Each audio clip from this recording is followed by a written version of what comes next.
Hello everyone, welcome back to my channel. आज हम reasoning में रैंकिंग टेस्ट के ही कुछ और क्वेश्चन डिस्कस करेंगे। हमने जो पार्ट 1 और पार्ट 2 में क्वेश्चन करे वो थे स्थिति व्यवस्थीकरण वाले, मतलब कि एक व्यक्ति की जो पोजीशन है वो दूसरी व्यक्ति की पोजीशन के सापेक्ष ज्ञात करनी होती है। अब हम पार्ट 3 में जो क्वेश्चन करेंगे वो होंगे तुलनात्मक व्यवस्थीकरण वाले, मतलब कि एक व्यक्ति की आयु, उसकी लंबाई, चौड़ाई, उसकी क्षमता को दूसरे व्यक्ति की लंबाई, आयु, क्षमता के अकॉर्डिंग ज्ञात करना होगा। और इसमें हम प्रीवियस ईयर में पूछे गए रैंकिंग टेस्ट से रिलेटेड जो क्वेश्चन है उनको भी सॉल्व करेंगे। तो पहला क्वेश्चन है, 5 लड़कों ने एक दौड़ में हिस्सा लिया। राज ने मोहित से पहले, तो राज ने मोहित से पहले मतलब कि राज मोहित से पहले, तो इस तरह दूर दूर लिख लेंगे क्योंकि स्टेटमेंट में बीच बीच में कुछ कोई भी नाम आ सकते हैं। लेकिन गौरव के बाद, तो राज ने मोहित से तो पहले दौड़ कंप्लीट की, बट गौरव के बाद की, मतलब कि गौरव इन तीनों में पहले आया। कमल ने संचित से पहले लेकिन मोहित के बाद, अब मोहित के बाद है ये दोनों, तो इनके बाद लिखेंगे और पहले लिखेंगे कमल को, क्योंकि कमल ने संचित से पहले की है। तो कमल पहले आ गया संचित से, तो ये क्रम बना। गौरव फर्स्ट आया, राज सेकेंड, ये थर्ड, फोर्थ, फिफ्थ। तो क्वेश्चन में जो पूछा होगा वो आंसर हो जाएगा। इसमें पूछा है दौड़ किसने जीती, तो आंसर हो जाएगा गौरव। दौड़ गौरव ने जीती। अगर पूछा जाता कौन हारा, तो संचित, या सेकेंड कौन आया, थर्ड कौन आया। तो इस तरह से इनको पहले जो स्टेटमेंट दिए हैं उसके अकॉर्डिंग कर लेना है, फिर जो भी क्वेश्चन में लास्ट में पूछा है वो उसका आंसर हो जाएगा। अगला क्वेश्चन है, सुनील अजित से भारी है। सुनील है भारी अजित से, लेकिन उतना भारी नहीं है जितना कि राजा है, मतलब कि सुनील से भी भारी है राजा। अजित जयेश से भारी है। अजित जो है वो है जयेश से भारी, मतलब कि जयेश अजित से हल्का है। कृष्णा सुनील से भारी है लेकिन राजा से हल्का है। सुनील से भारी बट राजा से हल्का, मतलब कि इन दोनों के बीच में आ गया कृष्णा। इनमें सबसे भारी कौन है, तो सबसे भारी राजा हो गया, आंसर हो गया इसका राजा, फिर कृष्णा। तो मतलब अब इसके अकॉर्डिंग आंसर पता चल जाएगा जो भी क्वेश्चन में पूछा हो, क्योंकि क्रम तो हमने बना लिया, सबसे भारी राजा, कृष्णा, फिर सुनील, अजीत, जयेश। तो अब हमसे जो भी पूछे, सबसे भारी पूछे या सबसे हल्का या सेकेंड नंबर का, थर्ड नंबर का, इस तरह से कुछ भी क्वेश्चन में पूछ सकते हैं। अगला क्वेश्चन है, गंगा, यमुना, सरस्वती, कोसी तथा सोन 5 नदियां हैं। यदि गंगा यमुना से छोटी है परंतु सोन से बड़ी है, तो गंगा छोटी है यमुना से, तो पहले आ गई यमुना, फिर गंगा, और गंगा से छोटी सोन। अब इनको दूर दूर इसलिए लिख रहे हैं कि बीच में कोई और नदी भी आ सकती है, स्टेटमेंट पे डिपेंड करता है। फिर है सरस्वती सबसे बड़ी है। अब यमुना से भी बड़ी सरस्वती है क्योंकि सरस्वती सबसे बड़ी है। यदि कोसी यमुना से कुछ छोटी है परंतु गंगा से कुछ बड़ी है, कोसी नदी यमुना से तो छोटी है पर गंगा से बड़ी है, तो यमुना और गंगा के बीच में आ गई कोसी।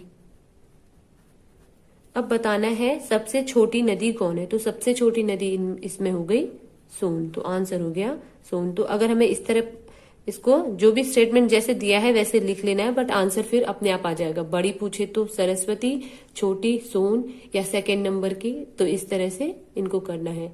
अगला क्वेश्चन है, गोपाल कृष्ण से छोटा है, तो पहले आएगा गोपाल, बाद में आएगा, पहले आएगा कृष्ण, क्योंकि कृष्ण बड़ा है गोपाल से। मोहन गिरधर से लंबा है। अब मोहन और गिरधर का अभी इनमें कोई कनेक्शन नहीं है, तो अगली लाइन पढ़ते हैं। गोपाल मोहन से लंबा है। गोपाल लंबा है मोहन से, तो मोहन यहां आ गया। अब इस लाइन का कनेक्शन इससे बन रहा है, मोहन गिरधर से लंबा है, तो मोहन से छोटा हो गया गिरधर। कृष्ण मुरली से छोटा है और कृष्ण जो है वो मुरली से छोटा है, तो ये सबसे लंबा मुरली, फिर कृष्ण, गोपाल, मोहन और सबसे छोटा गिरधर। क्वेश्चन में पूछा है सबसे लंबा और छोटा क्रमशः कौन है। अब यहाँ क्रमशः लिखा है, मतलब कि ऑप्शन में अगर सबसे लंबा है मुरली और सबसे छोटा है गिरधर। तो अगर ऑप्शन में लिखा है मुरली गिरधर तो वो ऑप्शन सही होगा। अगर दूसरा ऑप्शन दिया होगा गिरधर और मुरली, पहले गिरधर लिखा हो और बाद में मुरली, तो वो गलत हो जाएगा, क्योंकि हमें यहाँ पर पहले लंबा बताना है फिर छोटा। अब इस चैप्टर से रिलेटेड प्रीवियस ईयर में पूछे गए जो क्वेश्चन हैं उनको सॉल्व कर लेते हैं।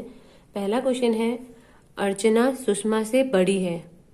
अर्चना बड़ी है तो पहले लिख लेंगे अर्चना को, उसके बाद सुषमा।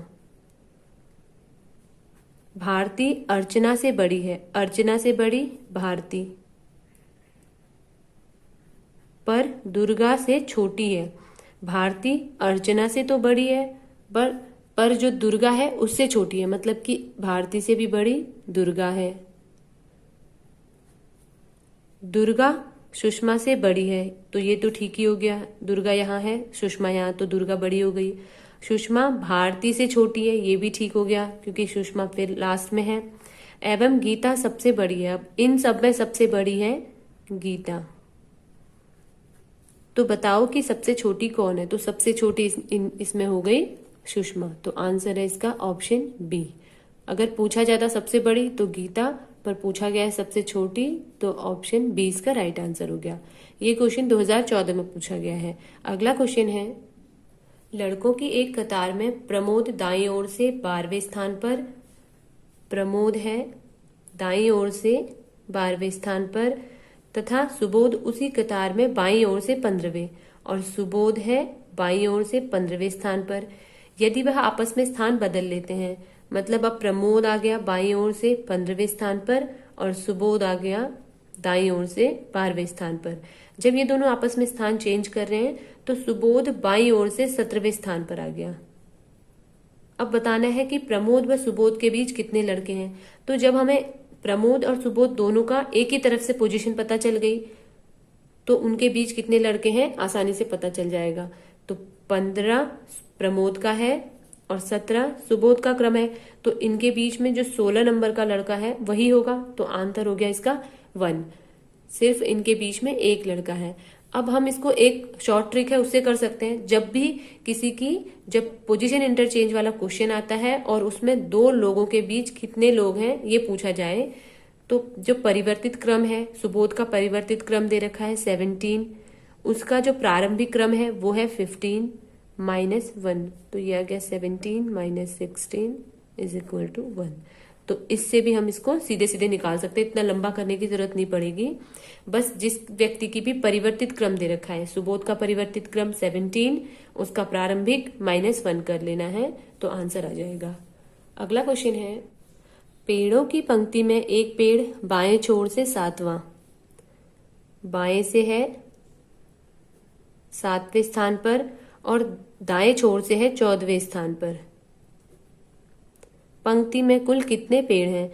तो टोटल निकालने के लिए करना होता है किसी एक ही चीज की, तो एक ही पेड़ की दोनों तरफ से पोजीशन दे रखी है, तो उसकी लेफ्ट से पोजीशन प्लस उसकी राइट से पोजीशन -1, तो 7 + 14 -1, ये आ गया 7 + 13 = 20। तो मतलब कि उस पंक्ति में टोटल 20 पेड़ होंगे। ऑप्शन सी इसका राइट आंसर है। ये क्वेश्चन 2017 में पूछा गया है। 2014 में रैंकिंग टेस्ट से सिर्फ 2 ही क्वेश्चन पूछे गए थे, बट 2017 में इसके 4 क्वेश्चन पूछे गए हैं। अगला क्वेश्चन है, एक ढेर में 5 पुस्तकें पड़ी हैं, P L के ऊपर है, L है L के ऊपर, P N M के नीचे है। अब इनके बीच कोई अभी संबंध नहीं बन रहा है, PL के बीच में NM का। अगली लाइन देखते हैं, L M के ऊपर है, L जो है वो M के ऊपर है, मतलब कि पहले M होगा फिर N होगा, क्योंकि N M के नीचे है, और O N के नीचे है, N के नीचे O है। तो ये 5 पुस्तकें हो गई, 1 2 3 4 5। अब इसमें बताना है सबसे नीचे कौन सी पुस्तक है, तो सबसे नीचे O है, आंसर हो गया ऑप्शन डी O। अगला क्वेश्चन है, गीता सीता से अधिक सुंदर है। गीता जो है सीता से अधिक सुंदर है, मतलब गीता पहले और सीता बाद में। लेकिन रीता जितनी सुंदर नहीं है। गीता सीता से तो सुंदर है, बट रीता जितनी सुंदर नहीं है। मतलब कि इन तीनों में सबसे सुंदर हो गई रीता। तो जो स्टेटमेंट पढ़ने हैं फिर बताना है सही कौन सा है। सीता रीता से ज्यादा सुंदर है। सीता रीता से ज्यादा सुंदर है, तो ये तो गलत हो गया क्योंकि सीता कम सुंदर है। रीता गीता जितनी सुंदर नहीं है, तो ये भी गलत है क्योंकि रीता ज्यादा सुंदर थी। गीता रीता से ज्यादा सुंदर है। गीता रीता से ज्यादा सुंदर है, तो ये भी गलत हो गया, जबकि रीता ज्यादा सुंदर है। सीता गीता जितनी सुंदर नहीं है। सीता गीता जितनी सुंदर नहीं है, तो ये ऑप्शन ठीक है क्योंकि गीता ज्यादा सुंदर है। तो ऑप्शन डी इसका राइट हो गया। अगला क्वेश्चन है, 4 टीमों T1, T2, T3 तथा T4 ने एक क्रिकेट प्रतियोगिता में भाग लिया। टीम T3 ने सबसे कम रन बनाए। T3 ने जो है सबसे कम रन बनाए हैं। टीम T2 ने टीम T4 से अधिक रन बनाए। T2 जो है उसने जो है T4 से ज्यादा रन बनाए, परंतु टीम T1 के बराबर नहीं बना पाए। तो लिखा है T2 ने T4 से ज्यादा बट T1 से कम बनाए हैं। तो ये 4 टीमें हो गई, मतलब कि T1 ने सबसे ज्यादा, फिर T2 ने, फिर T4 एंड लास्ट में T3। कौन सी टीम ने तीसरे सबसे अधिक रन बनाए? तो first T1, second T2, third T4। तो आंसर हो गया, ये थर्ड आ गया, तो आंसर हो गया इसमें T4। ऑप्शन डी इसका राइट आंसर हो गया। आज हमने रैंकिंग टेस्ट चैप्टर को कंप्लीट कर लिया है। इसको हमने 3 पार्ट में कवर किया और इसके जो प्रीवियस ईयर में पूछे गए क्वेश्चन हैं वो भी सॉल्व करे। आई होप कि आप लोगों को रैंकिंग टेस्ट का जो कंसेप्ट है वो समझ में आया होगा। अगर आपको आज की वीडियो अच्छी लगी तो प्लीज लाइक कीजिएगा और चैनल को सब्सक्राइब कीजिएगा। Thanks for watching.